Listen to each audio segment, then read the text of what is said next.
Hey Vlogalogue! So this week we're talking about communication, and I slightly failed in part of my communication last week. But so far we're talking more about like methods of communication and our preferred methods, which is kind of a weird way to put it. Like, it makes sense, but it's also very kind of hard for me to figure out if I really have a favorite method of communication with people, because the way I go about communicating is kind of weird. So far, we have Kevin and Luke, who are for texting, or more written-based, I guess, sort of thing. Whereas Niall's much more for the face-to-face interactions and talking with people. And I'm somewhere. I have no idea, really. Most of the time, I come off equally eloquent, whether through my writing or through my talking.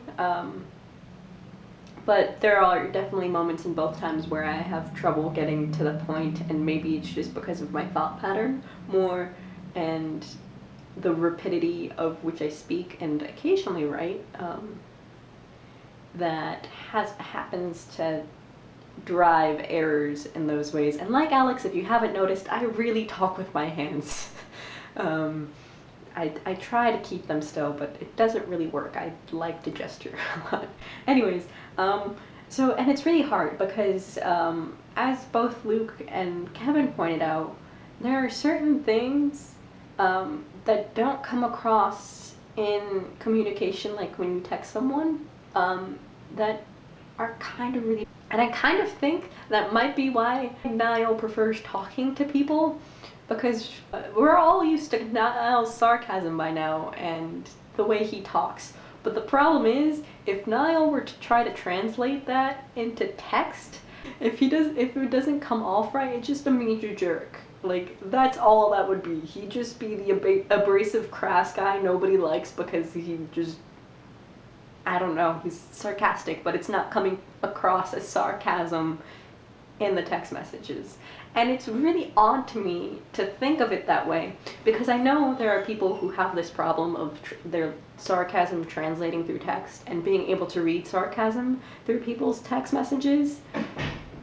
But at the same time, being a writer, you can put so many different intonations within your writing to help get the message across, and you can have sarcastic pieces of writing that have that voice. You have all these different voices in writing if you know how to do it, but it's really hard to do that in like 140 characters if you're sending out a tweet or like a quick text to someone. Like, it's not that easy. And so then it becomes difficult, and there becomes a problem in the method of communication.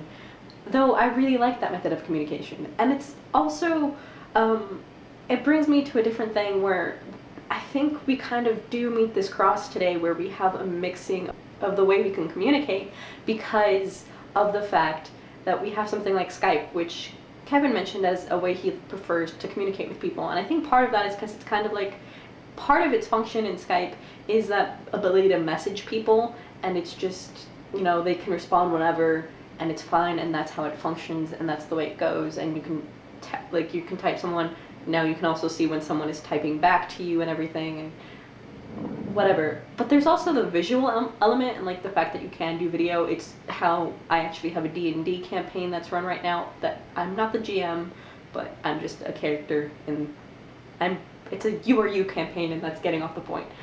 And I like Skype, and I like all of its purposes, and it's really weird for me to try to decide if I have a favorite method of communicating, because I do very much more enjoy visually talking with people and being, and like Niall, being with someone in a moment and talking to them. It's one of those things where in high school I hated those moments in the morning or even at lunch when I was with friends and we'd all have a conversation, and then there'd be a small drop and everyone took out their phones and started texting someone else or something or whatever.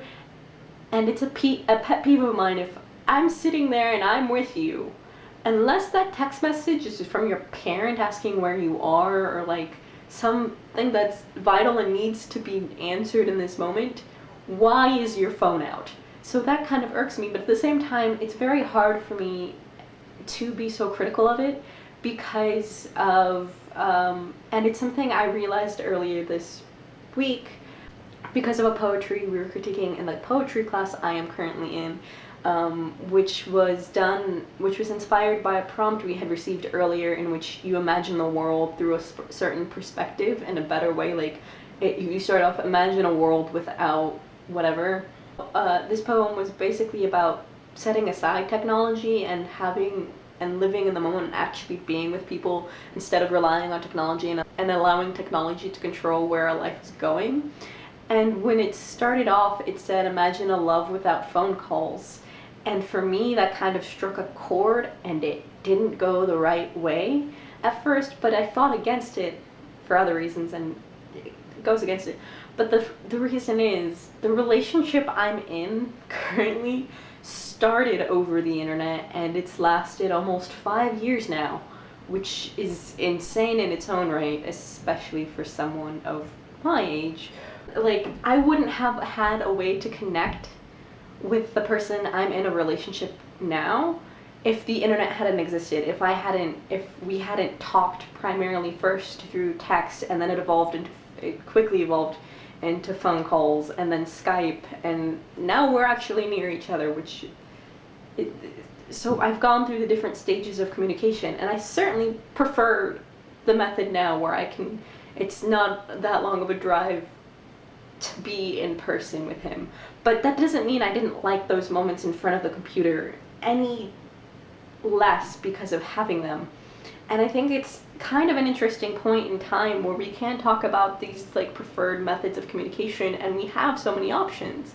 Because before there was pen pals, I don't know if any of the other people had them in like elementary school. I had one in first grade, where I had a pen pal in New York who we had throughout the year, and we just wrote quick letters to, and there were crayon drawings and whatnot.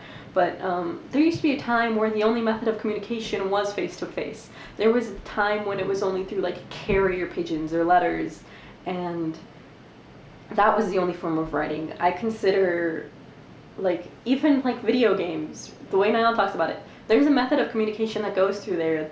Like, depending on the game you're playing, like, you can play multiplayer online where you can have a headset in, and some people choose to modify their voice if they can figure out how to do that on a video game, through a video game headset and through the system, or they just, you're sitting there, you're playing with random people, and you're like, hey, get over here, we need to shoot that person in the head. Or it's communicating quickly with text that pops up on everyone's screen, or it's sending a little signal with a sound that resonates in the headphones. And there's just so many methods of communication. It's kind of hard for me to decipher which one I'd actually prefer out of all of them, because I think they all function really well within their own rights. And I don't know, it's just hard. I really like writing, and I think, I mean, as much as I love being in person and having those moments and those memories that you develop when you interact with a person face to face, there's definitely a difference in having something that you have typed, or even that you've handwritten, or you've typed up and printed out and mailed off to someone, or even books as a method of communication, because and it's so different, because the thing about when you interact with someone face to face is, and Luke touches on it, is you can be like, oh, and Luke and Kevin touch on it, where you can be like, oh, I just said that stupid thing once, like I wasn't really thinking it through, and you can kind of excuse it away, and how easily washed away that memory can be, or like everything about it can change because of the passage of time or whatever you say later on. But if you have something in writing, that's concrete and forever, or at least it can be, unless someone like torches it or like recycles it or whatever. Like, there's something about making a mark and having it permanently be there, which I think, at least for the time being, video games sort of do, depending on which console you use, or even if it's been done so you can play, whether legally or not, on the computer, and in which you're kind of leaving this sort of stamp on time. And I really like that. I really like writing. So I don't know if I can choose between writing and being in person. I don't really have a favorite mode of communication, but I'm just gonna leave you with the thought of how integrated I think communication has become, in that you can switch between all these different mediums, and how different ones, while they have some have become outdated or the use has changed, we still see them every day. Like, no, like everyone used to joke that with the method of texting now finally being made public and for public use, that no one was going to make phone calls.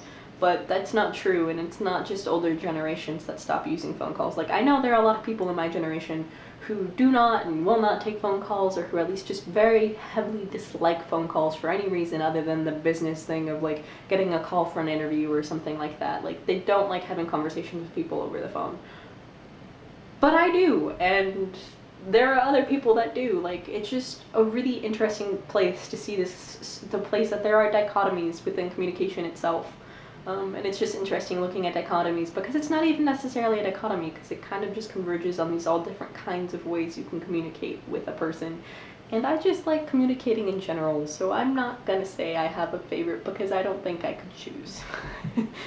Anyways, until next time, Vlogalogue. Bye!